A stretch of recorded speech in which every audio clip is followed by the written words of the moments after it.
guys, Rebecca from Classic Craft Studio. So today, a little project perfect for beginners, people are just starting to sew. This is something slightly different from your ordinary projects that you get around to. We're going to be making rope baskets.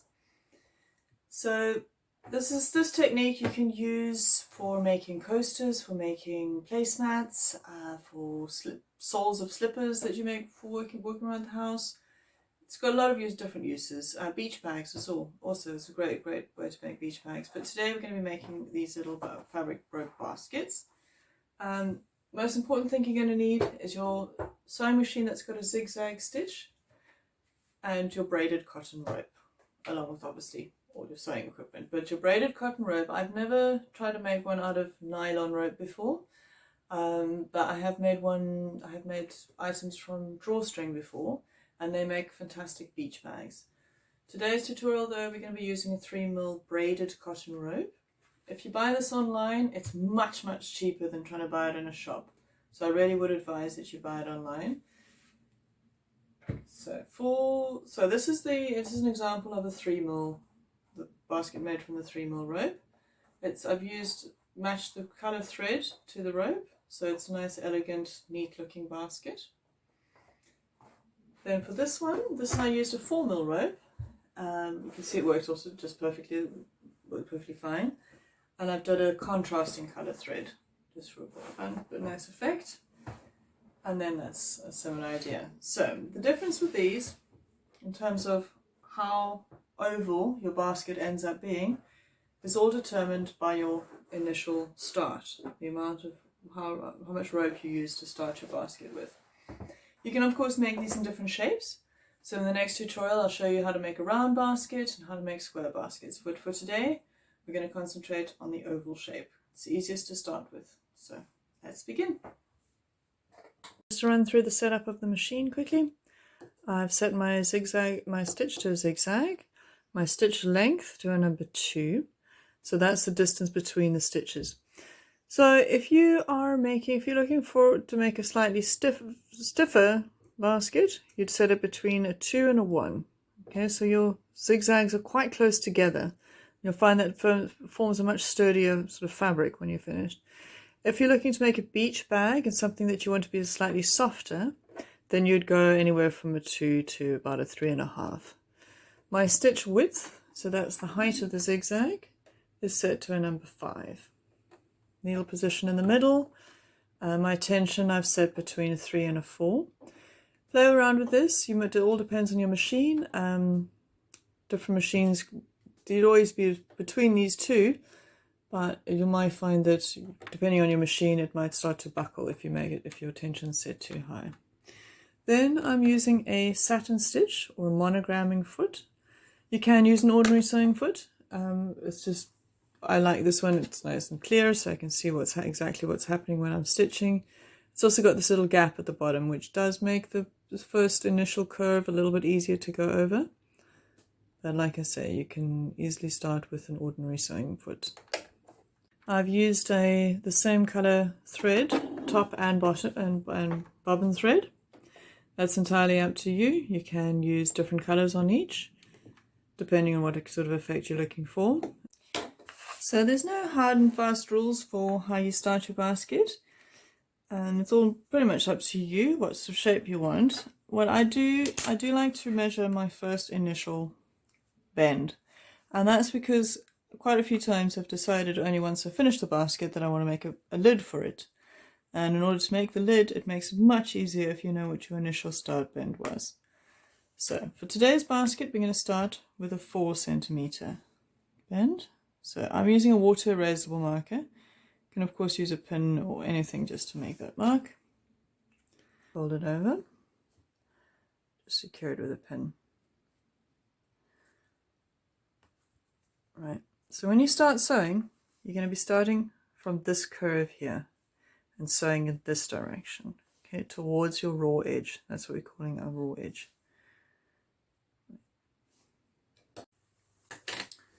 Right, so we've got our 4 cm bend here.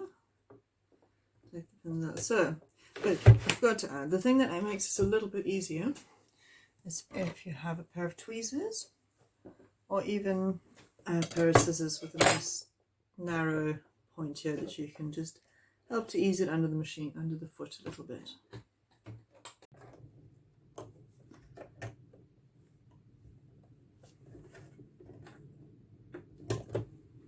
Okay. My apologies, my machine is very loud, but yeah, that's just the way it is with the heavy duty machines.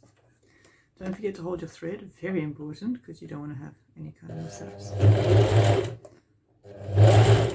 So for your first few stitches, you'll find yourself needing to sort of help it through. You can do that just by gently pulling on this, you'll lose your threads. And if you have some tweezers, you can ease it through, otherwise just use your fingers. Very gently, just to get it started.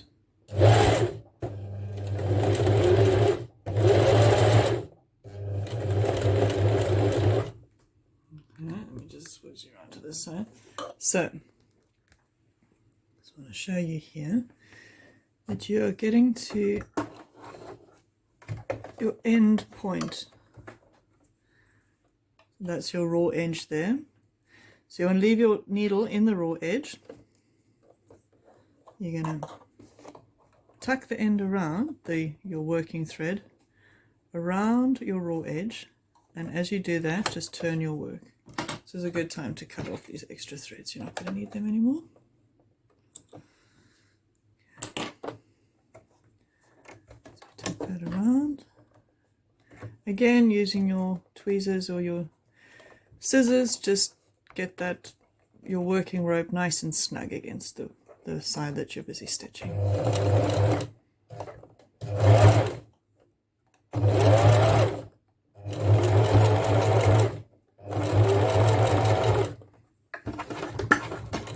Again, leaving my needle in the working side, the short side. And then just slowly go around the edges, around the corners.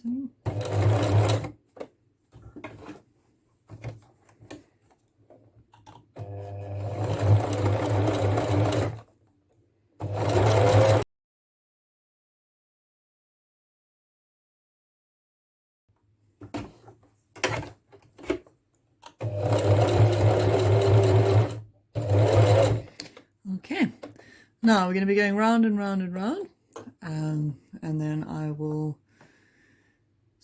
to get on with that so long, save you the tediousness of that, but you're just going zigzagging into the middle of each rope, each side. If you do have any gaps, that's fine, I'll show you later how we're going to fix that, but for now just try and aim with your needle on either side of your rope, and then when you get to the base as big as you need it to be, I'll show you the next step.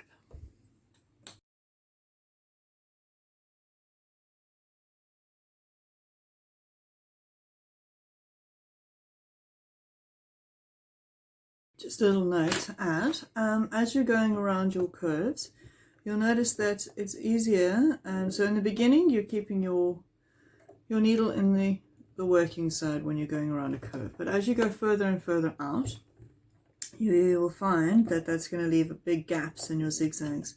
So as you're getting further out, when you're going around the curve, you leave your needle in your working thread, your working rope side, and that will help to not have big gaps between your zigzags. Right, so I'm going to stop here. I'm going to make this a medium-sized basket. So before I start going up the sides, I like to stop at this point and check for any gaps that may have happened while I was stitching.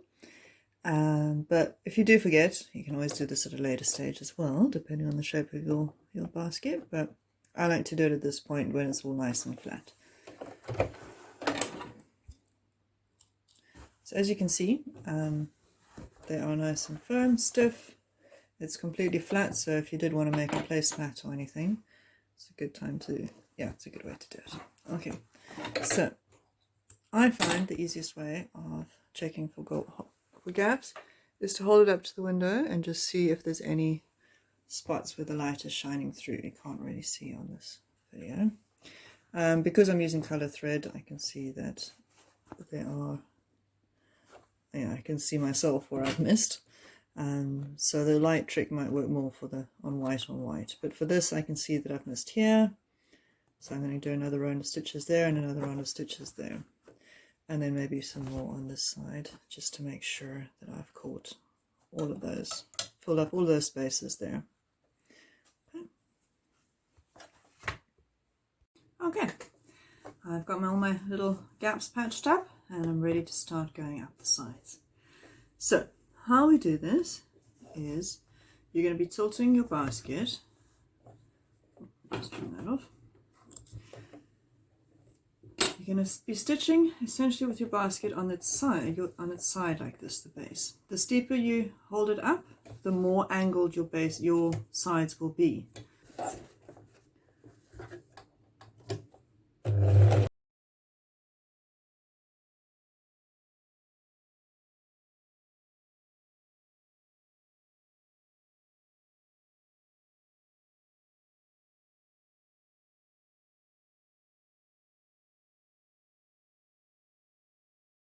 As you can see, it's already starting to form up on the edges here, starting to curve up.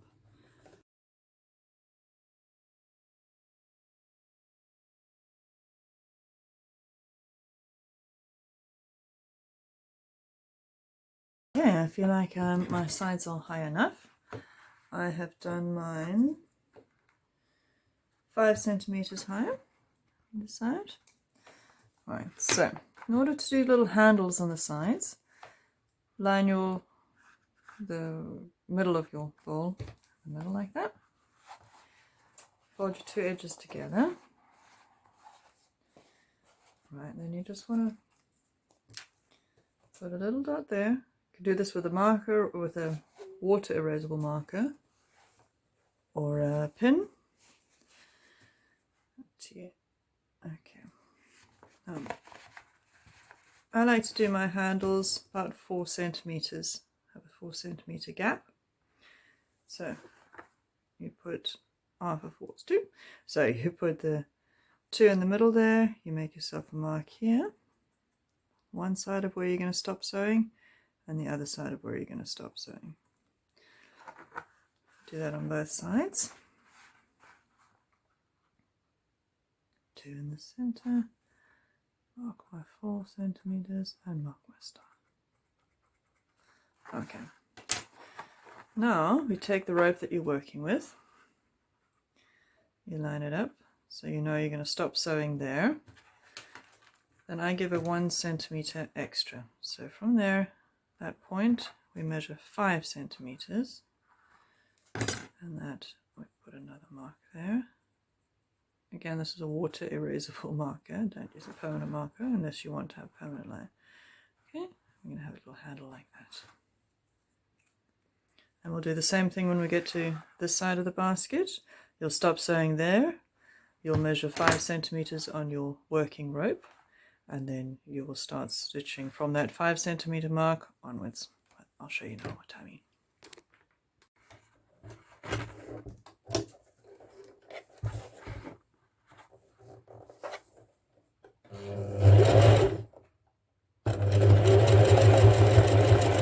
Right.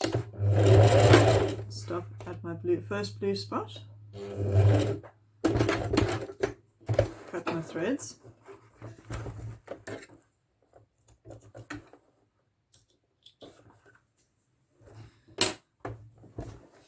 Then I take the mark I made on the working rope, the 5 centimeter mark, and you put that to the 4 centimeter mark so that you leave this little bit of gap here.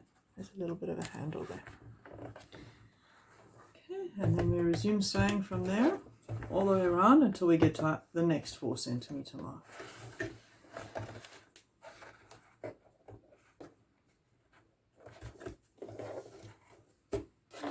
Again, you may need some tweezers or a little pin or your scissors just to hold those 2 points next to each other when you start sewing. Okay. Make sure they're lined up nicely. Hold your threads. Back on the other side now. So again, we're going to reinforce that point there.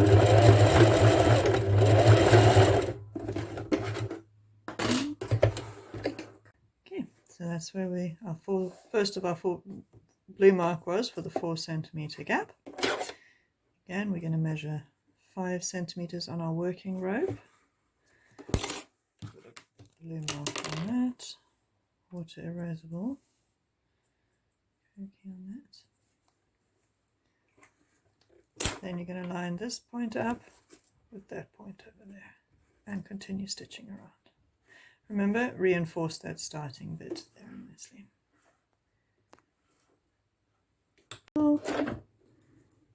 Make sure they press nice and snug together.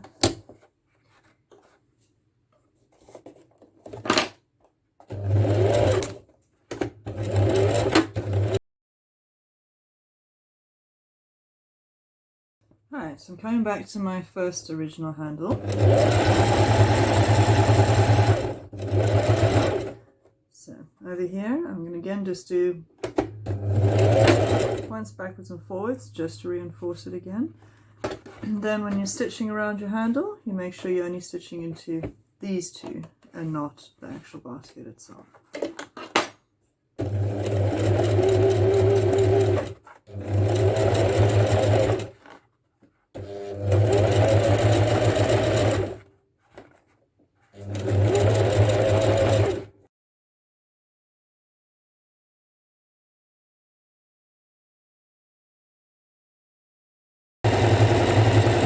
Again at my other handle, forwards, just once just to make sure extra strength, and then again just into the handle, not into the basket itself.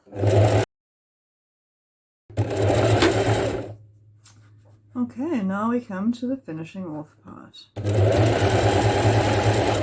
So when you get to decide it's time to finish your basket,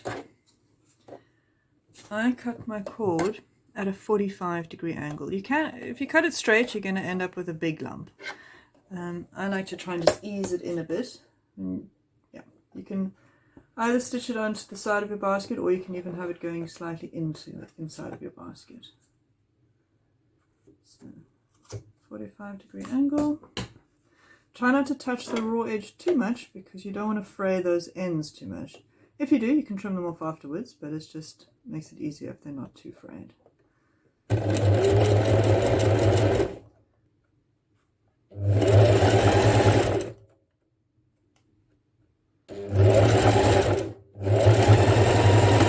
So you're just going backwards and forwards over that raw edge just to make sure that it's nice and secure.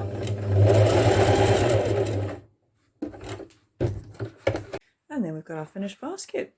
So as you can see, the contrasting thread makes the starts and stops pretty obvious, but once you're looking at it as a whole, it's not quite as obvious as it looks close up. But the white on white, or the matching thread color to your rope, takes away all of that effect, and you just get left with a nice, elegant, neat basket.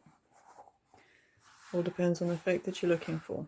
I hope you enjoyed today's tutorial, learning all about baskets, rope baskets, and yeah, I hope you'll join me for the completion of the series. There's 2 more parts to this, and the next one will be on different shape baskets, and the third one will be on how different techniques to add a variety of different colours to your baskets. And there's 3 different techniques that we can go through on that one. And yeah, if you hope you like it, and if you do, please hit the like button, and if you'd like to see more of my videos, please consider subscribing to my channel. Thanks so much.